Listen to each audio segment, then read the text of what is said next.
Crimies. For those of you who have not been here before, welcome. And for those of you who have, welcome back. I'm your host, MAB, and you're listening to the Coffee and Crime podcast. So every episode that I cover is heart-wrenching. I don't think I've covered an episode that didn't bother me. This one kept me up at night. I have so many questions, and even though the book has been closed in the eyes of our justice system, which that's a whole other podcast, for the family, it never ends. The pain is always there. So, friendly warning, as I do every single episode, please listen to the following disclaimer. The content delivered through this podcast will at times be graphic in nature and describe criminal conduct which includes but is not limited to violence, sexual assault, and homicide. All suspects described in the podcast are considered innocent until they are found guilty in a court of law. I'm not an expert on any subjects covered, I'm just an interested party. The content will be troubling and upsetting to some people, therefore, viewer or listener discretion is advised. I would like to welcome you to episode 11, Max Boudreau.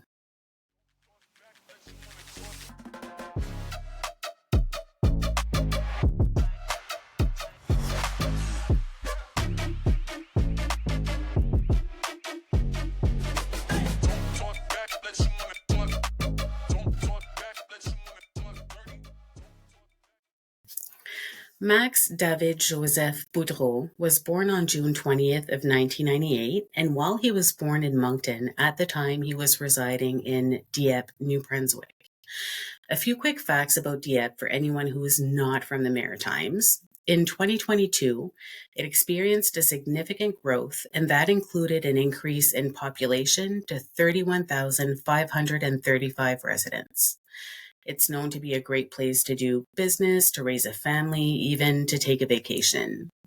It has a bilingual labor force, and about 3/4 of the city's residents are actually bilingual, and they speak both French and English pretty fluently. So back to Max, his obituary says he's survived by his sister, his mom and biological father, his nephew and godchild, his stepbrother, and several other family and friends.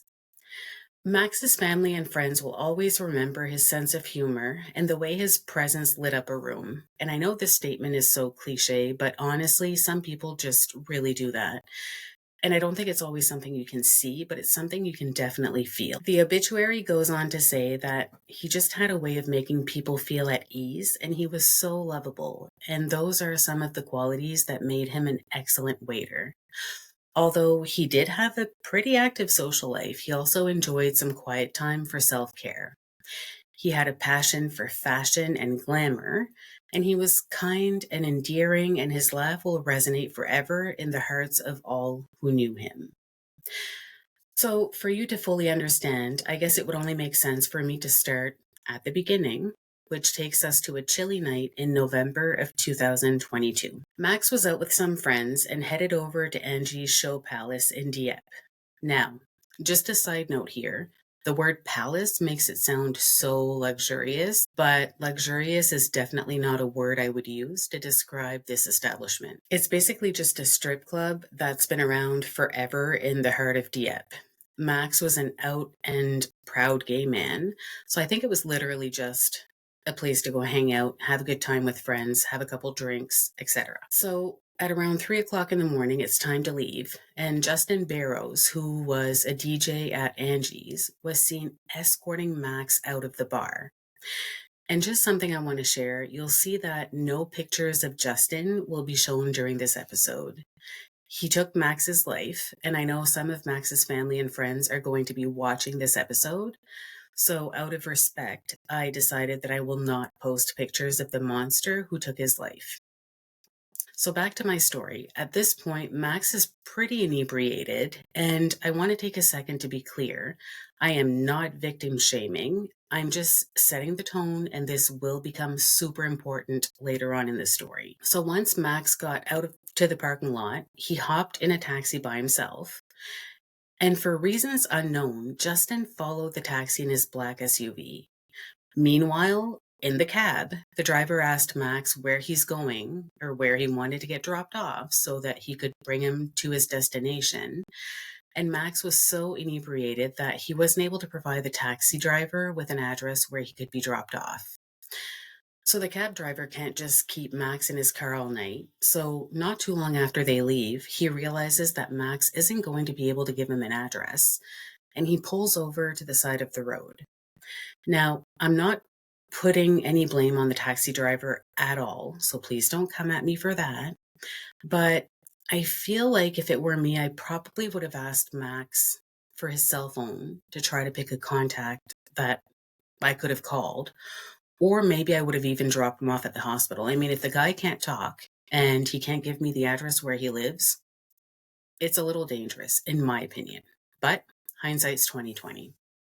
So when the cab pulled over to the side of the road to let Max out, Justin pulled up and asked Max if he wanted to drive home. Max got in the car and Justin started heading towards Irishtown and stopped in a wooded area where a subdivision would later be, but at the time it was still undeveloped and it was under construction. Now, the next minute or so is going to be graphic because it describes the attack. So I'll pause for a few seconds in case you want to skip ahead. In court, the Crown prosecutor Maurice Blanchard said that Justin and Max had an argument and Justin started hitting Max with his fists. And as if that wasn't brutal enough, he slashed Max with a knife in the neck and then hit him in the head with an axe. It was said that Max's injuries included multiple cuts, fractures, and lacerations. He also had a deep slash in his neck and he suffered numerous blows to the head. So an autopsy confirmed that the blows Max received to the head is what ultimately caused his death, but Justin never shared why this attack ever happened. So usually if someone comes to you in this way, and if you were sober, you would punch, kick, scratch, or do everything and anything you can to try to defend yourself. But in this case, poor Max didn't stand a chance. He didn't even have any defensive wounds. So that tells you what kind of condition he was in. So he didn't have any defensive wounds. Was that because he was too intoxicated to even try to fight his attacker off?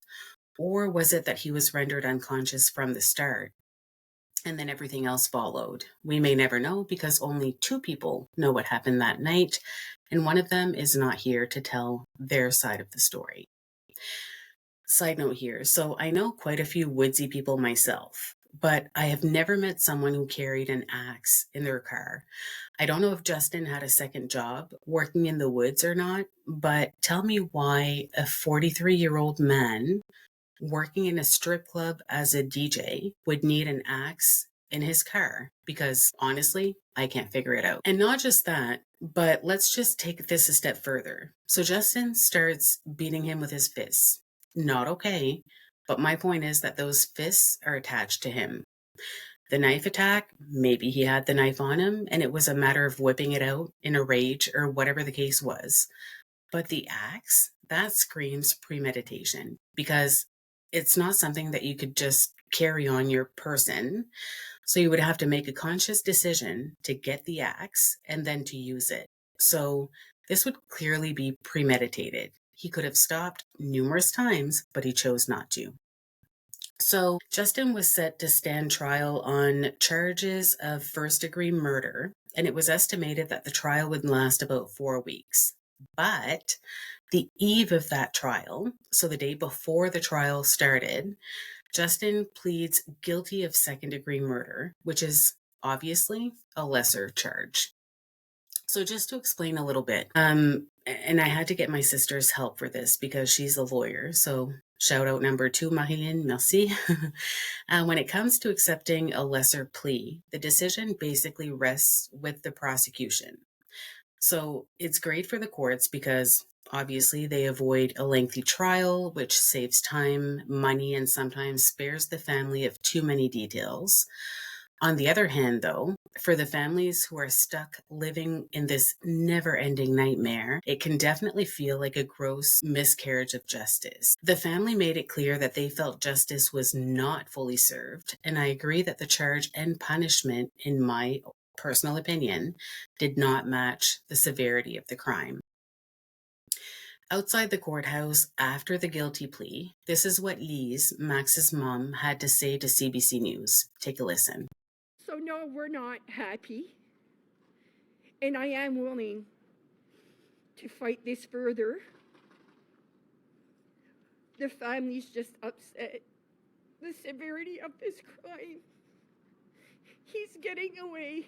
In my eyes, he got away with murder. Way too easy. In the Crown, they copped out. They took the easy way out. They should have let a juror decide what was his sentence. Because as of today, he can talk to his children and he can have visitation right. What about justice for our family? Where's the justice in that? Where's justice for Max and his friends? So, as I've mentioned in a couple of other episodes, second-degree murder in Canada comes with an automatic sentence of life in prison with no parole eligibility for at least 10 years. So, at this point, really, the only decision that was left for the judge to make was determining how long Justin would need to serve before he could be eligible for parole. I also want to mention that when Justin was accused of first-degree murder, there was a no communication order between him and his wife and kids. However, this was lifted with his second-degree murder plea. I'm guessing that was part of the terms that were negotiated as part of his new plea. So on one side, we have his family who is absolutely torn into pieces over the loss of their loved one. And then on the other side, we have his murderer who can communicate and have access to his family, including his wife and kids. Seems a little unfair to me. Please take a listen to the bail hearing protest. Family and friends of a Monctonian who was murdered last fall gathered outside court this morning to hold a demonstration opposing bail for the man accused of killing him. CTV's Derek Haggett was there. Justice for Max! Justice for Max! Lise Lamoureux wants to make sure no one forgets about her son, Max Boudreau. Around 25 people gathered at the Moncton Law Courts this morning, holding signs and wearing T-shirts with Boudreau's image. Boudreau's mother said it's mind-blowing that the man accused of killing her son has the opportunity to apply for bail. This is so traumatizing to our family. We've been through so much trauma. Boudreau's body was discovered in a wooded area north of Moncton on November 22nd, 2022. The 24-year-old was last seen leaving a Dieppe bar in a taxi around 3 a.m. on November 15th and was reported missing to police on November 17th. 42-year-old Justin Barrow of Moncton has been charged with first-degree murder in the November 15th death of Boudreau. For myself, I think I'm still in shock. I still don't believe it. I never got a chance to say goodbye to my son. Boudreau's godmother and aunt was by her sister's side to show her support. We're just trying to comprehend why this person would have the opportunity to go out on bail. One family friend said everyone loved Boudreau. He was a light. He was just a light in this world. He was so important to us. I've known him since he was a little boy. He had a big impact on everyone he met. A legal procedure kept Barrow's bail hearing from going ahead as planned, and court was adjourned. Details of the hearing cannot be reported as the judge imposed a publication ban. Barrow will remain in custody. His trial is scheduled to take place in April 2024. I spoke with Lise Lamoureux again this morning after the hearing, and she said she's very pleased that Barrow will remain in custody. However, she is disappointed that she didn't learn more about what happened the night of her son's death. She said not knowing is eating her up inside. So when Justin finally stood trial for sentencing, he got sentenced to life in prison because, again, in Canada, it's what you get automatically for second-degree murder. It was also determined that he would not be eligible for parole for 17 years from the date he was arrested. So basically, he can't apply for parole until 2039. We don't know how long it would have taken police to find Max because Justin actually brought the police to where he had left Max's body near a tree line, beaten and exposed. That is so degrading. But the incident was described as random with no evidence that the two even knew each other. When Max's loved ones read their victim impact statements in court, Justin showed no emotion. Even when Max's father held up a picture of his son, saying that this is all he has left. Lise looked at Justin and said that instead of spending Max's 25th birthday with him, she had to spend it in court staring at the person who murdered him. I cannot even imagine. As a mom, I can't. Literally, I can't imagine. So before I talk about the things that robbed me of sleep about this case, I want to share one last bit of information. Again, this could be too much for some people, especially friends, family, so I'll pause for a few seconds if you want to skip the next minute or so. In the agreed statement of facts, it was confirmed that Justin's DNA was found on Max's underwear and his genitals. So, this guy who's married with children has his DNA in places where it definitely should not be. Now, let's go over some questions I have, and maybe you can share what you think in the comments too. So going back to when Max left the bar, is it all just coincidence that Justin left at the exact same time? Where did Justin live, and was there a reason for him to go the same way? And maybe there was. I genuinely don't know. I know police say that they don't think the two were known to each other, but did something happen in the bar that made Justin follow Max's cab? Something else that gets me really spicy is that we always talk about consent. So if someone is so inebriated that they can't provide their own address to a taxi driver, please, someone explain to me how this same person could provide consent for anything shortly after that. Did something happen where Justin and Max had a sexual encounter and Justin got scared, knowing that people he knew, especially his wife, might find out? Maybe Max would talk. The attack was not a slap on the cheek. It was pure rage. So what happened? What was the argument they had over? Because without defensive wounds, I have a hard time believing that Max was of sound mind enough to have an argument, let alone to consent to anything that happened after leaving the bar. And here's another question for you. If Max was a woman, if it was a woman in that position, that would have been really, literally taken advantage of sexually, because there's no way, again, that consent could have been given. Would this have been addressed and sentenced as well? Because, I mean, he got X number of years and X number of years for parole ineligibility, but we never even touched on the sexual aspect of the case. So that really, really bothers me. So all Justin had to say for himself was that it was a terrible tragedy that shouldn't have happened and that he was sorry for the fear his actions caused to the community. Well, thanks, but that's not what's going to bring Max home now, is it? And really, how sincere can such a statement be coming from the person who seemingly took a life for absolutely no reason? Not having answers is so frustrating, and having the person who committed the crime be the only one knowing everything is horrible. We will only ever know what Justin wants us to know, and that's so unfair. What about what Max would have wanted us to know? I'll be having an interview or chat session with Lise and Janelle, Max's mom and sister.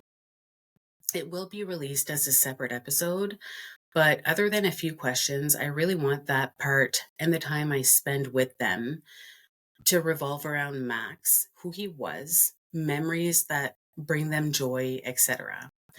We always concentrate so much on the criminal and their sentencing, but I want to highlight the impact that Max had on their lives for the years that he was there.